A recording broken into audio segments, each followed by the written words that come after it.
तो students working capital requirement के लिए ऑपरेटिंग साइकिल मेथड हमने कर लिया था। एस्टिमेशन लगाने वाला भी स्टेटमेंट वाला मेथड हमने कर लिया था।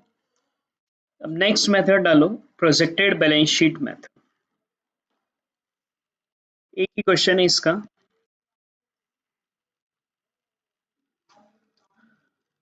Projected balance sheet method.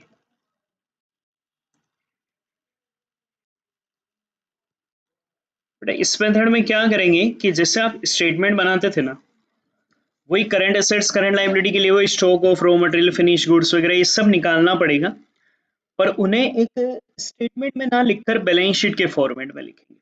उनकी गणनाएं सारी वर्किंग नोट में होगी, सारी वर्किंग नोट में करोगे।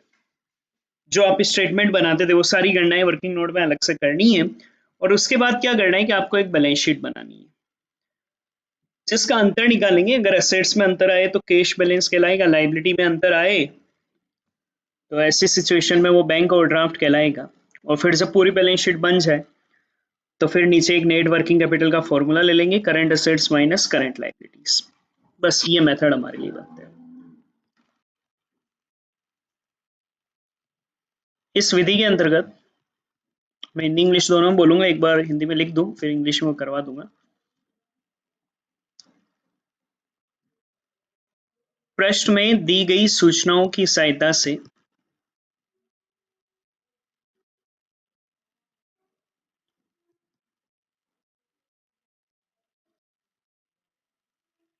पृष्ठ में दी गई सूचनाओं की सहायता से बैलेंस शीट बनाएंगे। इन दिस मेथड इंग्लिश में भी लिख लो, in this method a balance sheet is prepared with the help of information given into the question. A balance sheet is prepared with the help of information given into the question. तथा यदि balance sheet में asset side में अंतर हो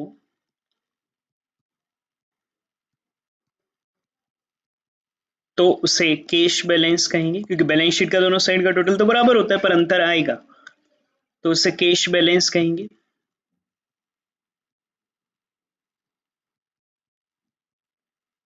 And the difference in asset side is called cash balance, and the difference in asset side is called cash balance।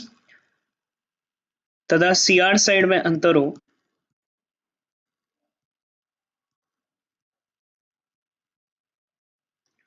तो उसे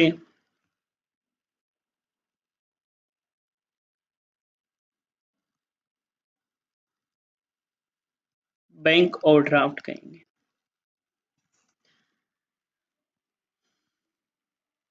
And balance of CR side and the difference of CR side is called bank overdraft। जब आप balance sheet बना ले तो फिर आप net working capital के लिए एक फॉर्मूला ले लोगे। बेटा इस सिचुएशन में net working capital is equal to हो जाएगा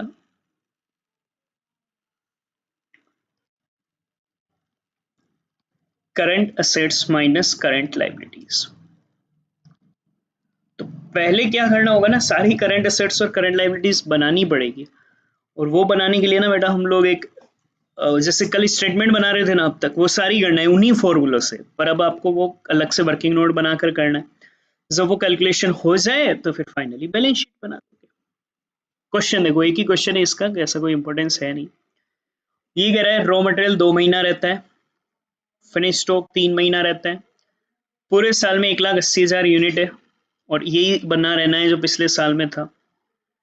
मटेरियल लेबर ओवरहेड के लिए 100% पूर्ण मानते हैं, आधा महीना प्रक्रिया में रहने का अनुमान है। वर्क इन प्रोग्रेस आधा महीना है, मटेरियल लेबर ओवरहेड सब 100% लेना है कह रहा है क्वेश्चन। बाकी आप वर्क इन प्रोग्रेस के लिए लेबर एंड ओवरहेड 50% ही लेते हो।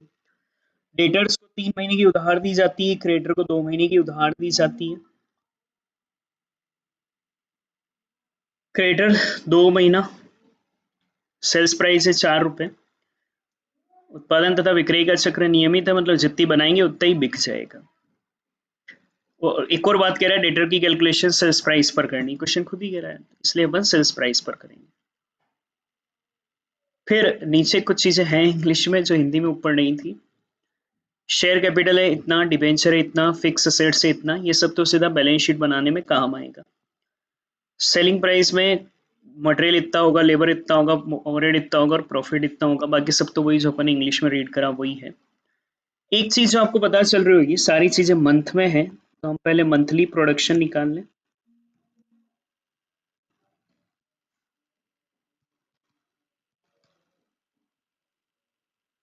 पूरे साल का 1,80,000 है बेटा, डिवाइड बाई 12 कर लो, मंथली प्रोडक्शन आ जाएगा। सेल्स प्राइस है क्वेश्चन में 4 रुपए।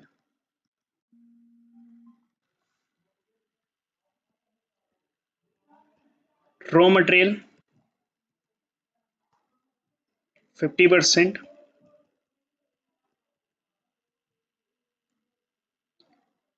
Labour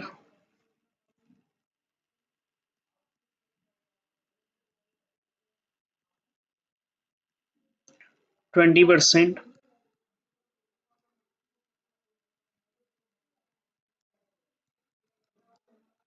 overhead 20%। तो इन सबको जोड़ोगे तो वैसे कॉस्ट ऑफ सेल हो जाएगा, पर कैलकुलेशन करने के लिए क्वेश्चन ने खुद ही कहा है कि डेटर की कैलकुलेशन सेल्स प्राइस पर करनी है, तो इनको नहीं भी ऐड करो तो चलेगा। अब एक एक करके कैलकुलेशन कर लो, क्योंकि ये सब लिखने पड़ेंगे।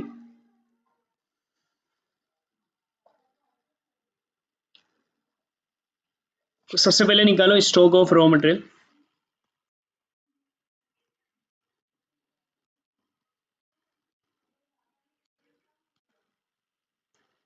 रॉ मटेरियल 2 महीना रहता है, 1 महीने का 15,000 यूनिट, 2 मंथ, और रॉ मटेरियल भी 2 है।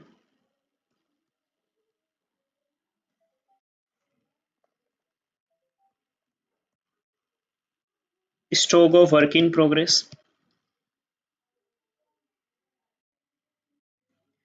वर्क इन प्रोग्रेस के लिए रॉ मटेरियल भी चाहिएगा, लेबर भी चाहिएगा, ओवरहेड भी चाहिएगा, और क्वेश्चन ने कहा है सब 100% ही लेना है, ये लिखा हुआ है ना, सिर्फ हाफ मंथ के लिए।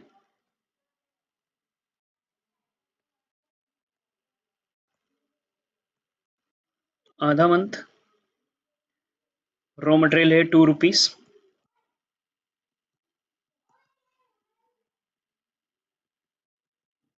ये है बेटा 0.8,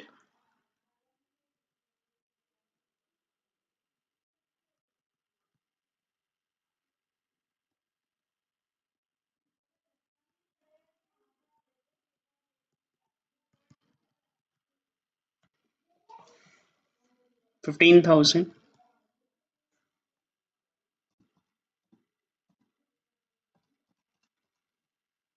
6,000, 6,000,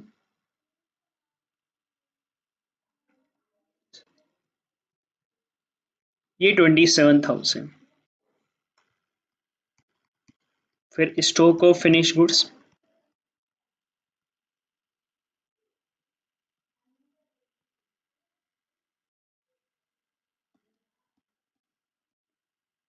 रॉ मटेरियल,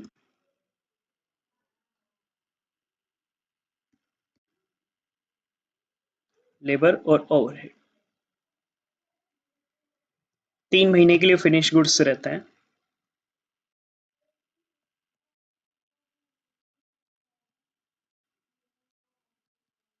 इसमें तो वैसे ही 100% ही काउंट आती है सारी चीजें।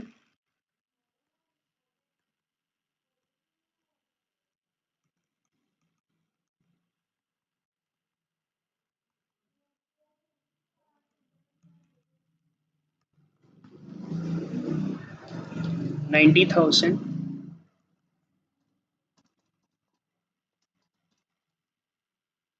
36,000,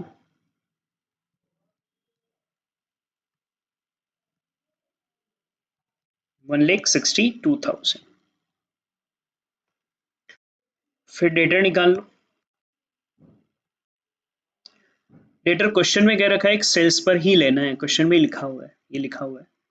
डेटर 3 महीने के हिसाब से,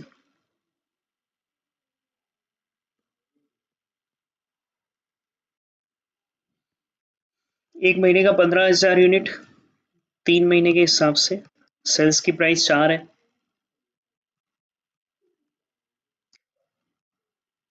ये 1,80,000 आ जाएगा। फिर एक और कैलकुलेशन कर लो क्रेडिटर की। क्रेडिटर क्वेश्चन में लिखा हुआ है 2 महीने की उधार दी जाती है, रॉ मटेरियल पर निकालोगे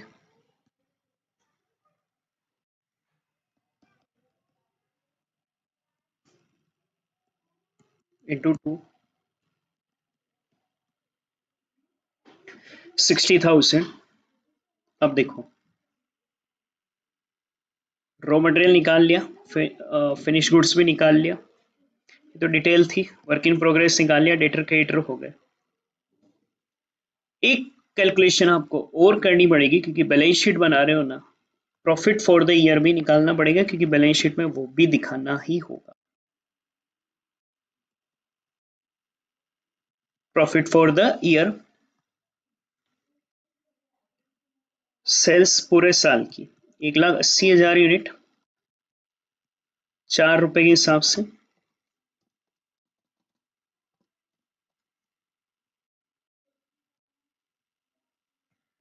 लेस रॉ मटेरियल बेटा 2 रुपए का,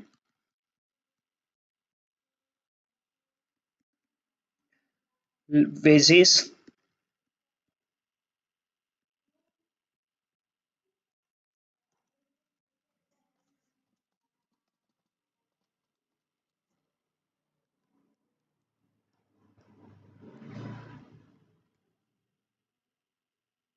ओवरहेड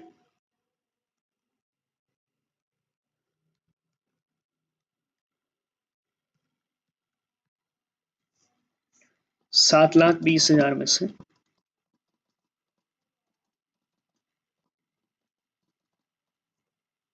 तो ये 72,000 का ग्रोस प्रॉफिट।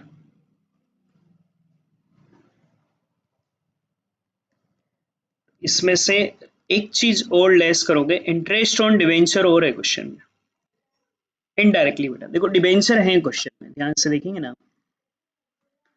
तो ये 6% डिवेंचर है, तो ये 6% पर इंटरेस्ट देना ही पड़ेगा हर साल।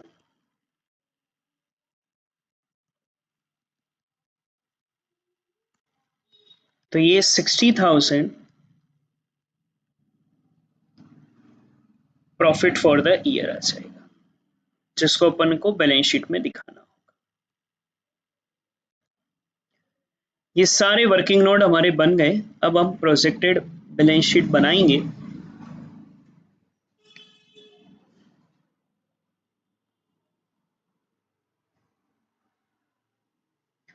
प्रोजेक्टेड बैलेंस शीट पॉइंट आता है कि sir balance sheet T format में बनाए या वर्टिकल फॉर्मेट जैसी कंपनी में बनती है। तो क्योंकि क्वेश्चन में शेयर वगैरह लिखे हुए हैं ना, ये पता चलता है कि ये क्वेश्चन कंपनी का ही है।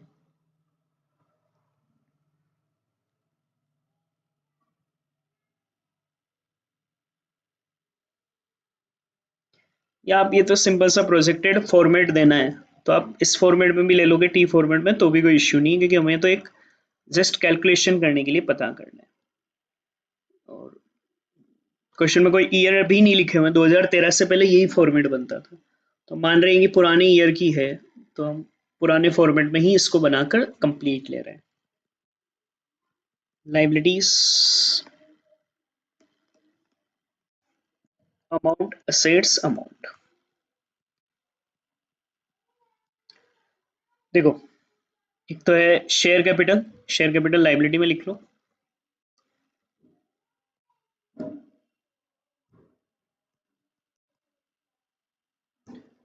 3 लाख। फिर डिबेंचर है बेटा 2 लाख।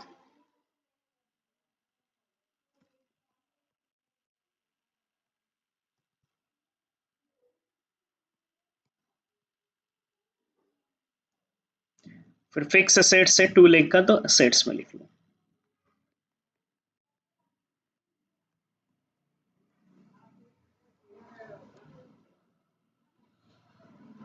One by one. अब ये जो वर्किंग नोट है stock of raw material stock assets में आएगा।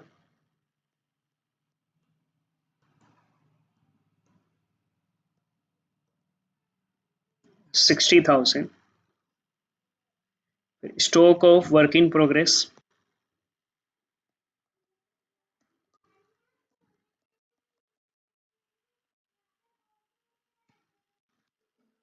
27,000। Stock of finish goods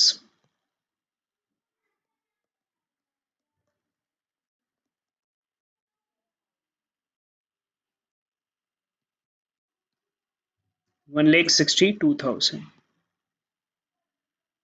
debtor 180।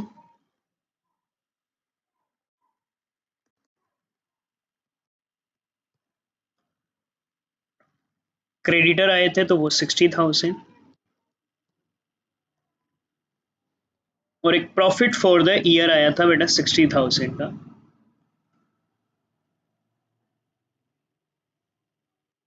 तो वो भी लाइबिलिटीज में लिखा जाएगा प्रॉफिट फॉर द ईयर।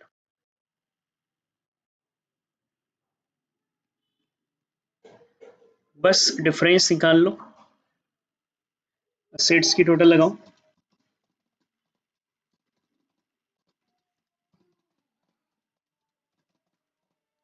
तो असेट साइड की टोटल लेंगे ना बेटा, तो 6,29,00,000 आ रहा है।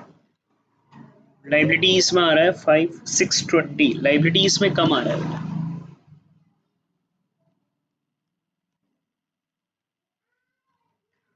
तो जो डिफरेंस है वो बैंक ओवरड्राफ्ट कहलाएगा।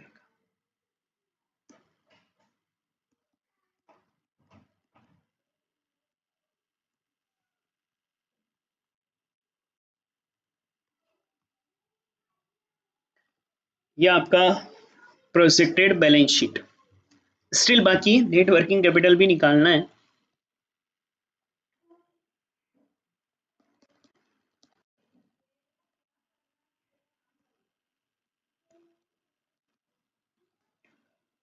करंट एसेट्स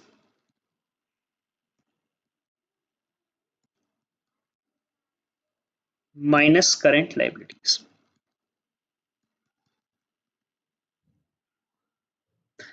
करंट एसेट्स में फिक्स एसेट्स के अलावा सारी करंट एसेट्स हैं। 60,000,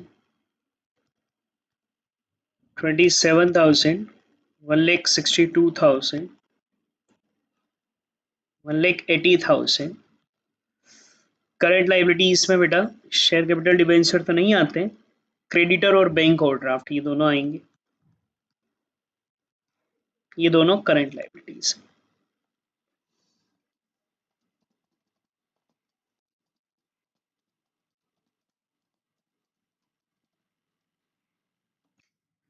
$60,000,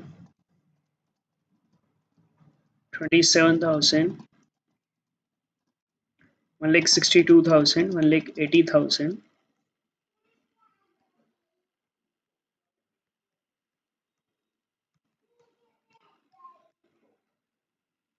ये आपका आंसर। ये आपकी नेट वर्किंग कैपिटल।